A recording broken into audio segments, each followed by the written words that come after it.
Iran ने कई घातक ड्रोन की ड्रिल करके अमेरिका को चिढ़ाने में कोई कसर नहीं छोड़ी। 2 दिन तक चली इस ड्रिल में ईरान की सेना ने 150 से ज्यादा ड्रोन के जरिए दुनिया को अपनी ताकत दिखाई और खासतौर पर अमेरिका को यह साफ कर दिया कि वो ईरान को कमजोर न समझे। इसके लिए ईरान ने इस ड्रिल को प्लान के हिसाब से ही आगे बढ़ाया। 2 दिन की इस ड्रिल के पहले दिन ईरान ने सभी ड्रोन को अपने गुप्त ठिकानों से निकाला और दुनिया को उनकी झलक दिखाई दी।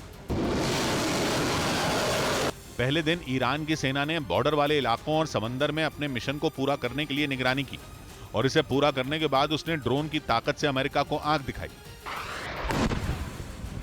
अलग अलग इलाकों से इन ड्रोन के जरिए तेल के टैंकों और हथियारों के डिपो को अपने निशाने पर लिया गया और फिर उन पर मिसाइलें और रॉकेट दागे गए और इस तरह उन्हें तबाह कर दिया गया। ईरान ने इस ड्रिल के जरिए अमेरिका को यह दिखा दिया कि अगर उसने ईरान पर हमला किया तो उसे इसकी भारी कीमत चुकानी पड़ेगी।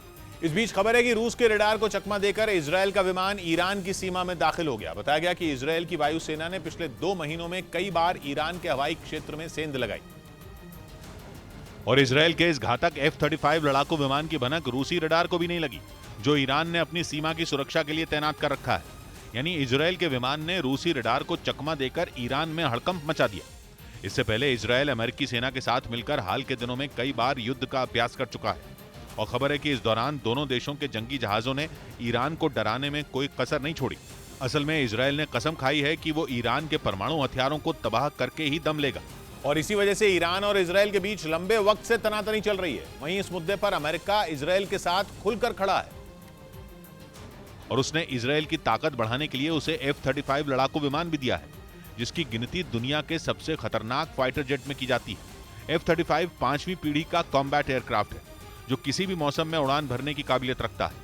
इसकी सबसे बड़ी खूबी यह है कि यह स्टेल्थ तकनीक से लैस है, इसलिए दुश्मन के रडार या एयर डिफेंस सिस्टम की पकड़ में नहीं आता और करीब 2000 किलोमीटर प्रति घंटा की रफ्तार इसे और खतरनाक बना देती है। हालांकि इजरायल ने इस अमेरिकी विमान को अपनी सेना के बेड़े में शामिल करने के बाद इसमें अपनी जरूरत के हिसाब से कई बदलाव भी किए हैं।